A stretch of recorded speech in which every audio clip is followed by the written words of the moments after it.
Saudara-saudari yang terkasih, orang bertanya, masihkah ada orang yang tulus zaman now ini? Segala sesuatu mau dihitung agar untung berdasarkan hukum dagang dan dijual mahal walaupun dengan tulisan besar obral. Promo besar 90% hingga gratis pun ternyata bertuliskan di bawah syarat dan ketentuan berlaku. Ketika kita apply, kita tidak masuk dalam syarat dan ketentuannya. Selalu ada biayanya. Orang bilang ada udang di balik batu, ada daging di balik tumpukan nasi. Semangat pamrih juga meresap dalam kehidupan beragama.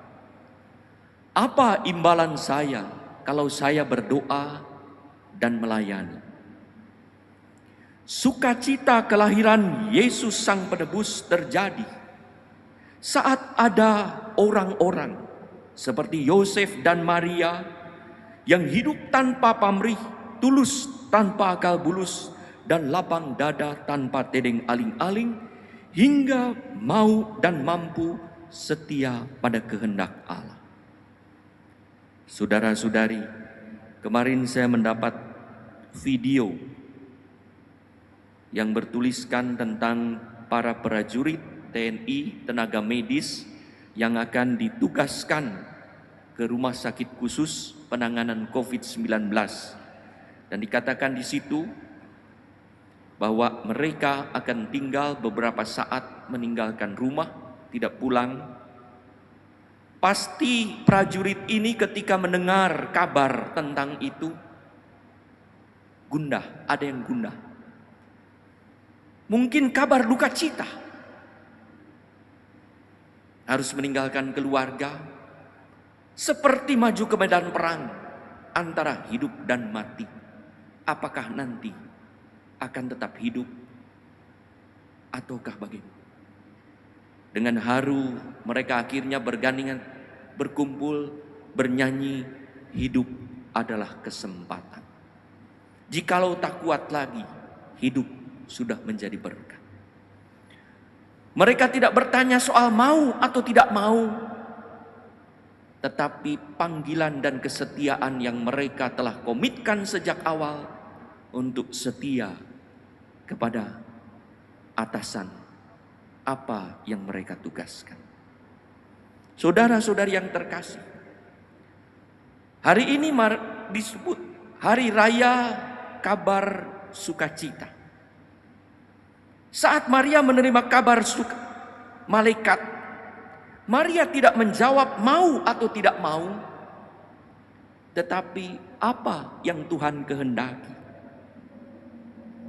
Ternyata berita yang dibawa malaikat Gabriel adalah sebuah warta duka cita untuk manusia biasa seperti Maria. Bagaimana mungkin saya bisa mengubah rencana hidup dan menjalani sesuatu yang belum jelas, bahkan caranya aneh, mengandung dari Roh Kudus, akan menjadi suatu bahan pergunjingan. Pasti akan berat dan syarat perjuangan. Bagi Maria saat itu bisa jadi suatu duka cita.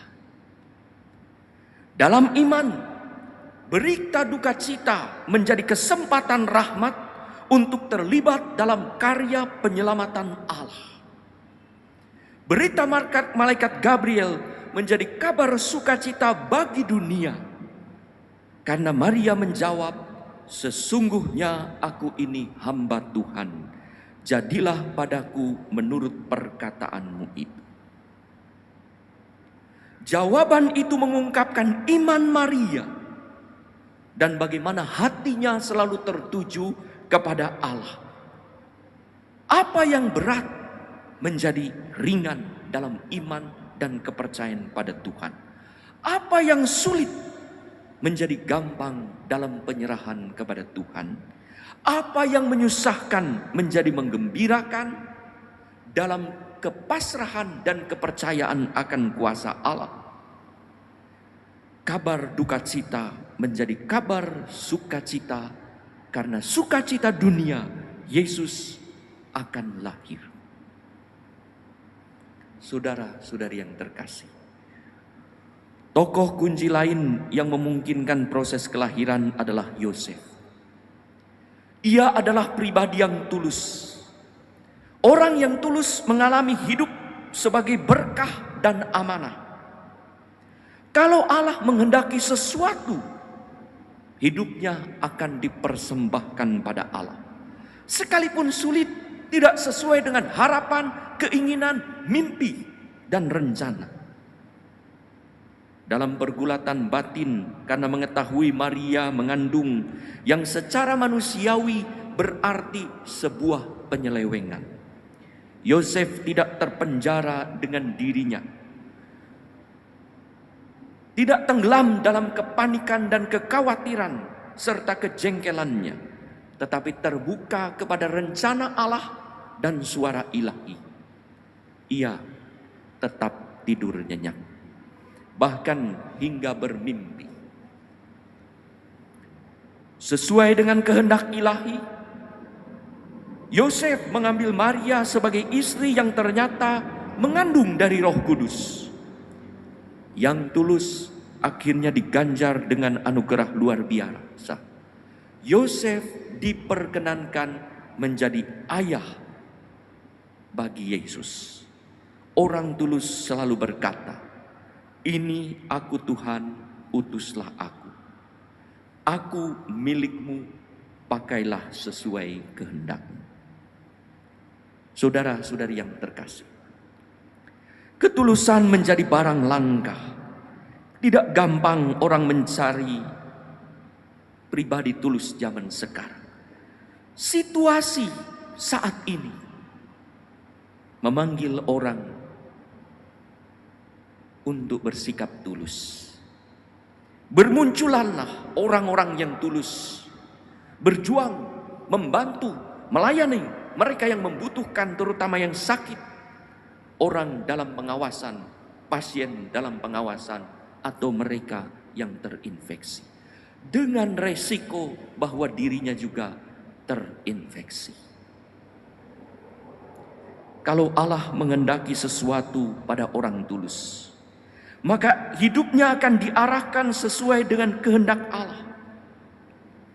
Saudara-saudari yang terkasih, apa yang Allah kehendaki pada kita sekarang ini? Marilah bersama dengan Maria kita menjawab. Mungkin dalam ketakutan, dalam kekhawatiran, dalam sesuatu situasi yang tidak jelas. Sesungguhnya aku ini adalah hamba Tuhan. Jadilah padaku menurut perkataan-Mu. Semoga dengan begitu hidup kita, perkataan dan perbuatan kita menjadi kabar sukacita bagi sesama.